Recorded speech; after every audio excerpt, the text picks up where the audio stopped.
Oke, aku buka dulu ya. Assalamualaikum warahmatullahi wabarakatuh. Selamat sore semuanya. Gimana hari ini? Capek banget ya? Gak apa-apa ya, capek kita mesti terus semangat. Oke, jadi pertemuan kali ini kita mau kenalan sama yang namanya eksponen. Apa sih Kak itu eksponen gitu? Buat apa sih kita belajar ini gitu? Ingat nggak di tahun 2021 kita pernah ada virus, ada pandemi gitu ya yang melanda satu dunia gitu ya. Pandemi apa tuh? Pandemi COVID-19 gitu. Oke, terus misalkan ada di suatu daerah A, ada satu orang yang terkena virus. Habis itu dari satu orang ini dia menyebarkan lagi masih kedua orang. Terus dari dua orang itu masing-masingnya juga menyebarkan lagi ke dua orang juga. Kalau ditanyain kira-kira sekarang udah ada berapa orang ya yang terkena virus? Nah, makanya tujuannya kita belajar eksponen. Jadi hari ini kita akan belajar dulu nih mengenai definisi eksponen sama sifat-sifat eksponen supaya apa? Supaya kita bisa menjawab pertanyaan yang tadi. Oke, lanjut nih pertanyaan yang tadi. Kan kakak bilang yang tadi, misalkan ada satu orang yang sudah terkena virus. Oke, jadi kakak tulis dalam bentuk tabel gitu ya. Jadi kalau misalkan di fase ke-0, awalnya fase ke-0 nih, yang tertular dia cuma satu orang. Terus habis itu dari satu orang ini dia menularkan lagi ke dua orang, atau bisa aku tulis sebagai fase 1 ini dia menularkan lagi ke dua orang. Oke, habis itu dari dua orang ini masing-masingnya dia juga menularkan ke dua orang lagi. Aku tulis sebagai dia fase yang kedua. Masing-masingnya kan dia menularkan ke dua orang. Artinya apa? Udah 4 orang yang tertular.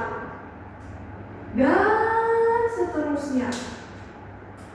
Iya, dan seterusnya sampai yang ditanyakan adalah berapa orang yang tertular di fase yang ke-10? Udah berapa orang nih kira-kira? Oke, coba kalau kita lihat polanya di sini dari fase yang ke-0. Fase yang ke-0 ini dia mengeluarkan sebanyak satu orang kan? Oke. Terus habis itu fase yang pertama, ternyata ini ada dua orang. Dua orang ini diperoleh dari mana?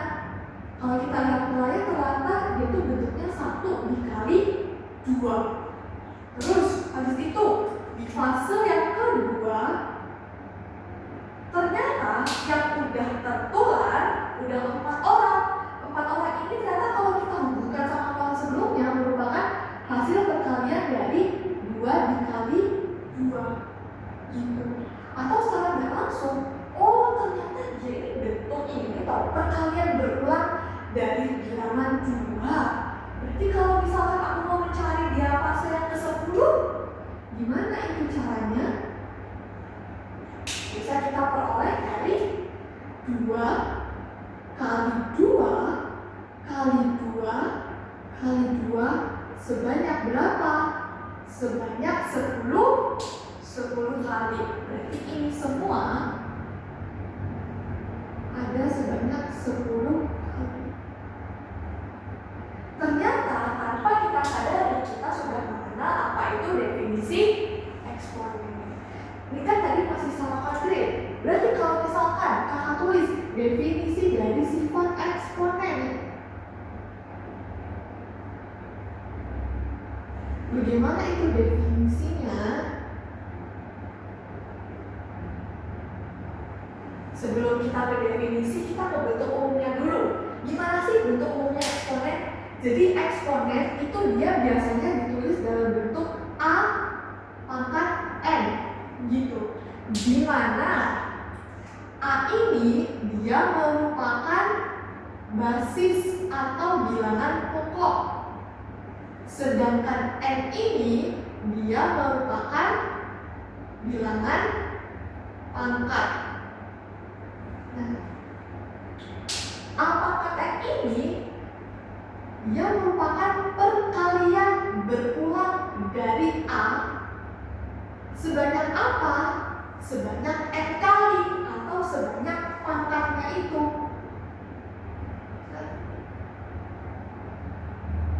Nah, ini adalah definisi dari sifat eksponen. Oke, contohnya, kalau misalkan kakak punya bentuknya begini nih,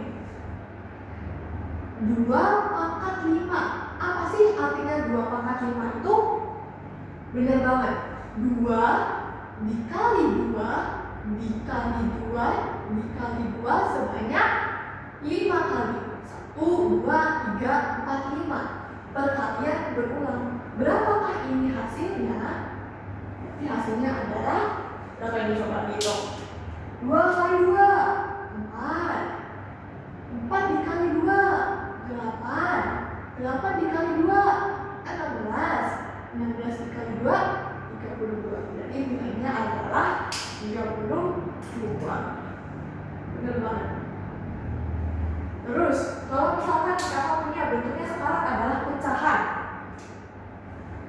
min 2/3 dipangkatkan 3. Gimana nih? Sekarang basisnya bukan lagi bilangan bulat, tapi bilangan pecahan dan negatif. Apakah masih berlaku sifat yang sama? Benar, masih berlaku ya. Kalau misalkan kita kerjakan dia sesuai dengan definisi min 2/3 pangkat 3, itu kan dia artinya min 2/3 dikali dengan min 2/3 dikali dengan min 2/3 gitu. Masih berlaku. Oke, coba kita tulis deh. Min 2/3 dikali min 2/3 hasilnya adalah 4/9. Terus 4/9 ini kita kali dengan min 2/3, berarti nanti hasilnya adalah minus. Jangan lupa positif dikali negatif, hasilnya adalah negatif. 4 dikali 2 8. 9 dikali 2 9 dikali 3 hasilnya adalah 27. Jadi masih berlaku. Berarti di sini aku tambahin nih syaratnya.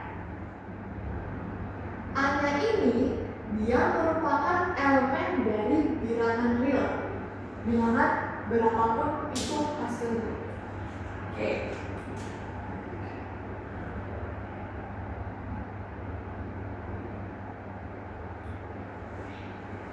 Tadi kita udah belajar definisinya. Selanjutnya kita mau mengenal sifat-sifatnya. Tujuannya ngapain sih kita tahu sifat-sifatnya itu? Supaya kita bisa mempermudah untuk mengerjakan soal. Next, sifat-sifat eksponen.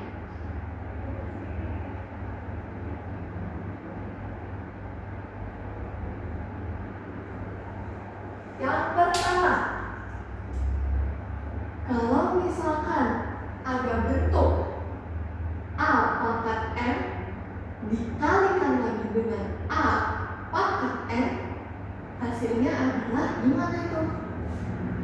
A pangkat.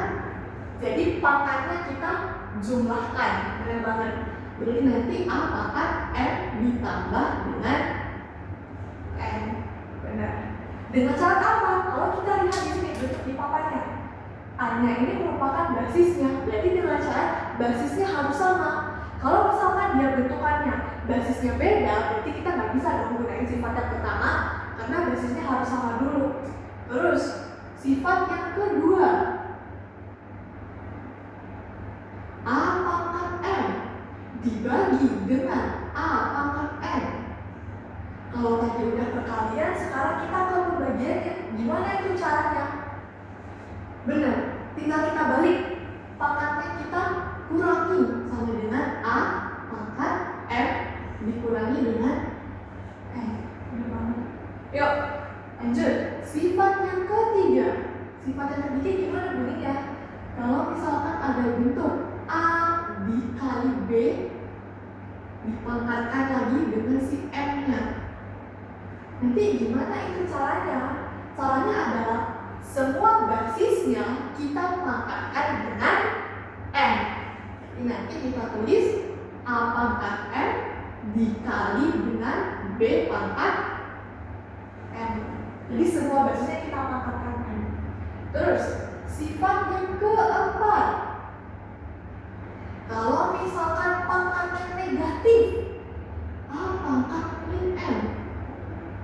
Kan males banget ya kalau lihat pangkat negatif. Gimana caranya supaya kita bisa mengubah dia pangkatnya menjadi positif? Tinggal kita ubah bentuknya, kita balik. Yang awalnya ini kan sebenarnya A pangkat min M, ya kan sebenarnya kayak gini, A pangkat min M per 1. Kalau pecahannya cuma per satunya kan nggak ditulis. Nah kita balik supaya apa? Supaya pangkatnya jadi negatif, jadi positif. Berarti nanti dia jadinya 1 per A pangkat M gitu. Terus habis itu sifat yang kelima. Sifat yang kelima ada apa lagi? Kalau misalkan dia bentuknya gini, A pangkat 0, pernah dengar nggak nilainya? Semua yang dipangkatkan 0 nilainya adalah, ya bener banget, pernah bertanya nggak? Kenapa sih kok aneh banget ya? Ini tapi ada cara tambahannya ya. Cara tambahannya adalah A-nya nggak boleh sama dengan 0. Pernah bertanya nggak? Kenapa sih aneh banget ya? Dipangkatkan 0 tapi hasilnya sama dengan 1. Kok bisa gitu ya? Aneh gitu. Untuk pembuktiannya, kita bisa memanfaatkan dari sifat yang nomor 2 sebenarnya. Coba kalau kita lihat di sini. 1, kita berawal dari satunya dulu. 1 itu kan bisa aku tulis sebagai bentuk pecahannya. Pecahannya gimana itu Kak? A dipangkatkan, misalkan aku pilih bilangan rendah ya, A pangkat 1 dibagi dengan A pangkat 1. Nilainya kan sama dengan 1, benar nggak? Terus habis itu berdasarkan sifat yang nomor 2, kalau misalkan ada pangkat dan dia bentuknya pembagian, berarti nanti pangkatnya diapain? Dikurangi. Berarti nanti A pangkat 1 dikurangi 1. 1 dikurangi 1 hasilnya adalah 0. Terbukti deh. Sekarang dia kalau A pangkat 0 nilainya adalah 1. Jadi semua dipangkatkan 0 nya adalah 1. Kecuali dengan syarat basisnya itu nggak boleh sama dengan 0. Begitu. Terus kalau ada pertanyaan lagi nih. Tadi kan A pangkat 0 sama dengan 1. Kalau kakak tanya, apakah min A pangkat 0 ini hasilnya juga sama dengan 1? Ya enggak?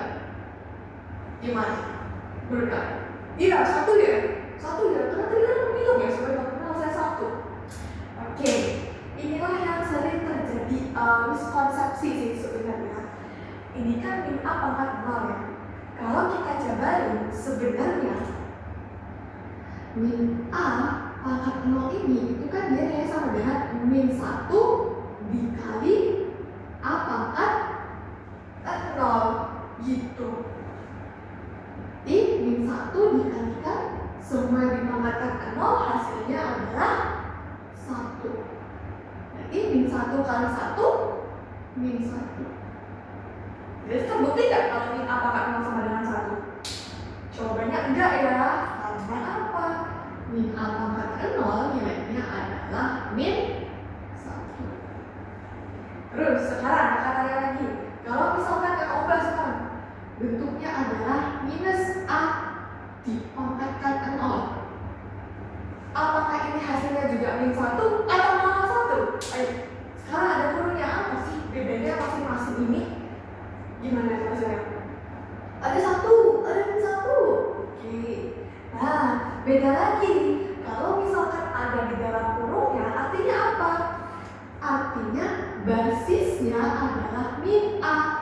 Min A ini dia sebagai basis. Apakah min A itu 0? Enggak. Karena basisnya dia udah menjadi min A, berarti nanti tentu hasilnya adalah 1.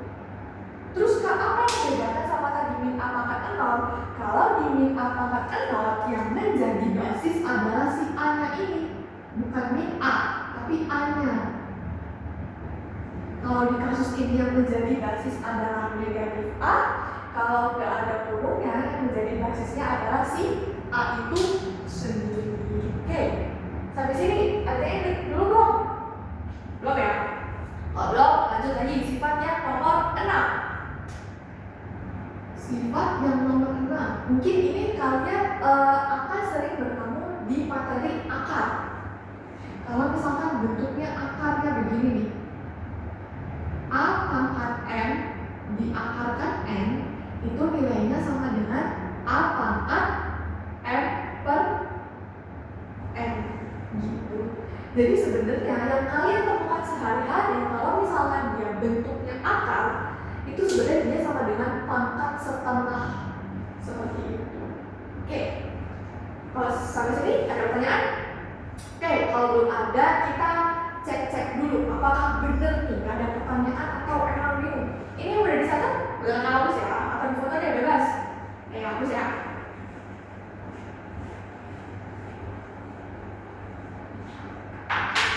Contoh soal yang nomor 1. Coba kita sederhanakan bentuk ini, X, Y dipangkatkan 3 dibagi dengan X pangkat min 2 misalnya.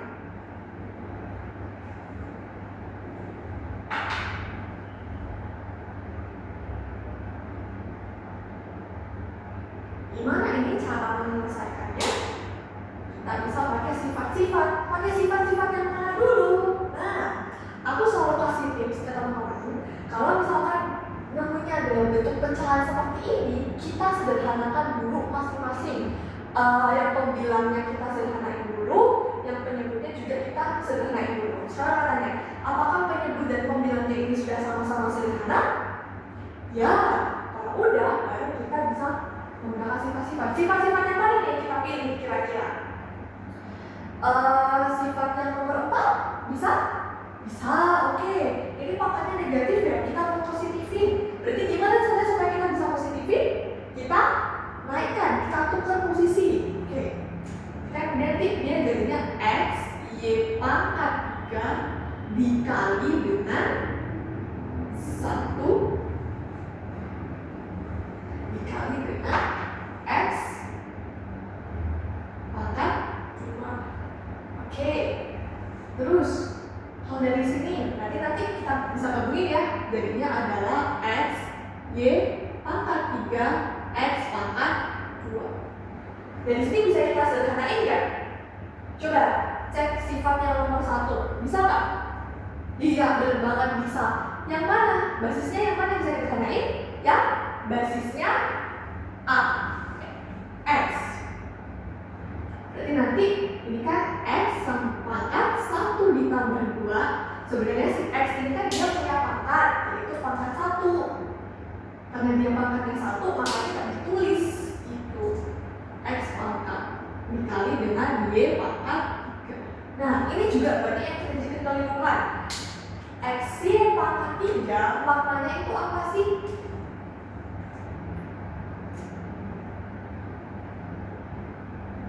X Y pangkat 3 maknanya adalah X pangkat 1 Y pangkat 3. Jadi bukan X Y-nya yang pangkat 3 ya, tapi masing-masing X yang pangkat 1 Y-nya pangkat 3. Karena suka ketukar tuh, pikirnya X ini yang dipangkatkan 3, jadi X-nya itu pangkat 3, padahal X-nya cuma pangkat 1. Oke, dari sini X pangkat 3 Y pangkat 3. Ini sebenarnya bisa nih kita sederhanain lagi juga. Pakai sifat yang mana? Sifat yang nomor 3. Karena semuanya kan pangkatnya sama-sama 3, berarti pangkatnya bisa kita keluarin kan? Nanti dia jadinya adalah X Y dipangkatkan 3. Inilah jawaban. Sip. Sampai sini. Udah naik dulu kak? Masih muda ya? Oke, kalau masih muda, kita lanjutnya nomor 2.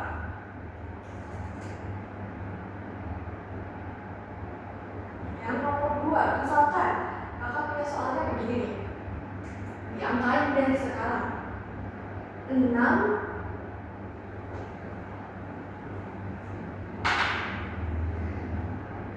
2 pangkat 4 dikali 6 pangkat 3 dibagi dengan 144 dipangkatkan 2.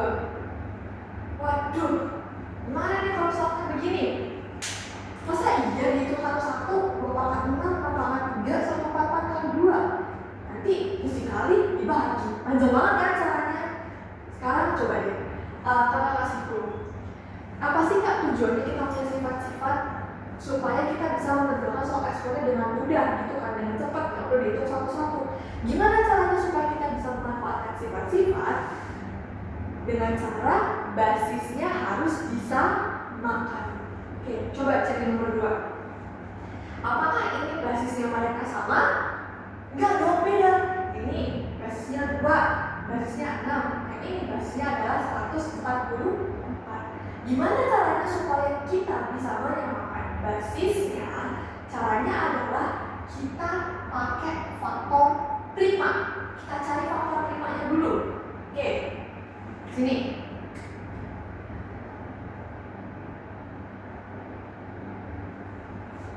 Faktor prima dari 2. Gimana tuh cara mencari faktor prima dari 2? Gimana?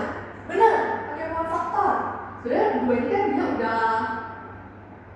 udah prima ya, jadi emang faktor prima dari 2 ya cuma 2 gitu, dia kan udah prima. Terus habis itu faktor prima dari 6 sekarang. 6 berarti berapa aja tuh? 2 dikali 3. Sip, jadi aku tulisnya dia 2 kali 3. Terus yang terakhir sekarang faktor prima dari 144. Berapa aja faktor primanya? 2 dikali 72, terus 2 dikali 36, terus 2 dikali 18, masih bisa lagi? 2 dikali 9, sama yang terakhir 3 dikali 3. Jadi apa dari ini? Berapa ini faktor primanya? 1, 2, 3, 4. 2 pangkat 4 dikali 3 pangkat 2. Udah deh. Sekarang tinggal kita ganti aja tuh basis-basisnya ke sini. Oke. Di sini ya. Yang 2 pangkat 4 tetap tulis aja 2 pangkat 4 dikali dengan 6-nya.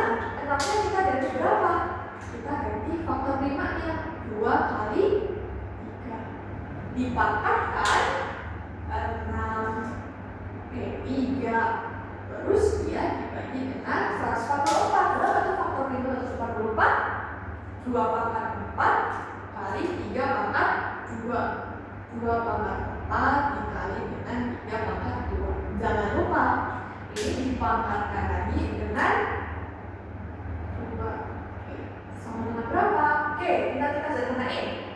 Ini kan udah nih 2 pangkat 4 dikali dengan ini sekarang pakai sifat yang nomor berapa?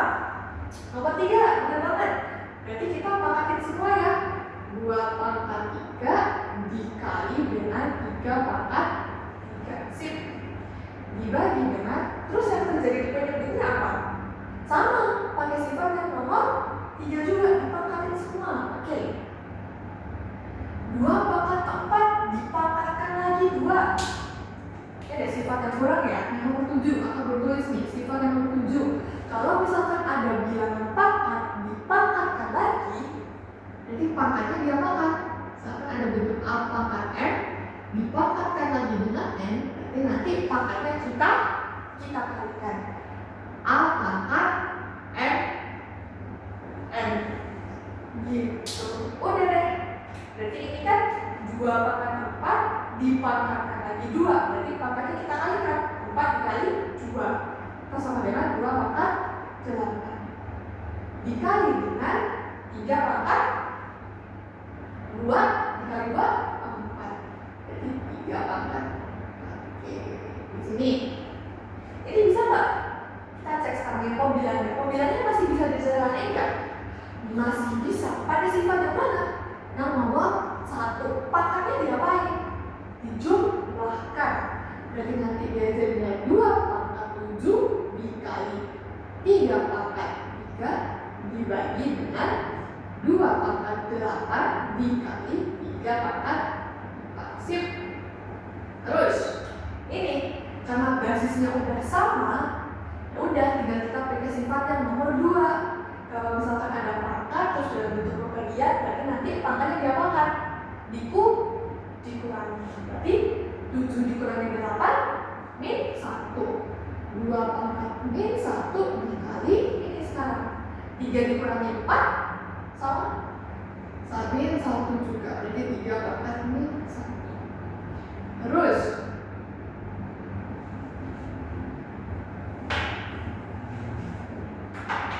kalau tadi pangkatnya negatif, kan nggak mau ya kita pangkatnya negatif, kita ubah dia deh ke pangkatnya positif.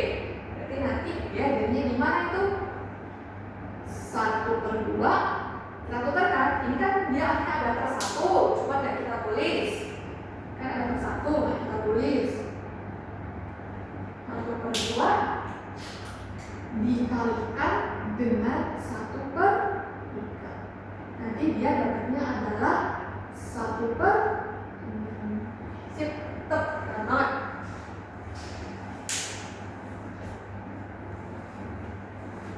Oke, karena kita sudah di ujung waktu, gimana tadi? Apa yang bisa kita simpulkan hari ini? Kita belajar mengenai definisi eksponen dan sifat-sifat eksponen. Bagaimana itu definisi eksponen? Eksponen adalah perkalian berulang bilangan yang sama sebanyak n kali, atau bisa kita tulis dalam bentuk a pangkat n, di mana a yang merupakan basis dan n-nya merupakan pangkat. Terus habis itu kita juga sudah mengenal mengenai sifat-sifat eksponen. Apa aja tuh sifat-sifat eksponen? Kalau misalkan bentuk perkalian, berarti pangkatnya kita jumlahin. Kalau bentuk pembagian, pangkatnya kita kurangin. Kalau bentuknya basisnya berupa perkalian, berarti sama-sama kita pangkatin n. Terus kalau pangkatnya negatif, tinggal kita ubah ke pangkatnya positif dengan cara dibalik, gitu ya. Terus yang nomor 5, semua dibakar 0, hasilnya adalah 1. Dan yang terakhir, kalau misalkan ada pangkat dipangkatkan nanti, berarti pangkatnya kita pangkatkan. Oke, sip. Ucapin terima kasih ya buat hari ini sudah mendengarkan. Semoga ilmu yang disampaikan bisa bermanfaat. Terus kalian jadi lebih ngerti lagi. Terima kasih semuanya. Assalamualaikum warahmatullahi wabarakatuh. Selamat siang.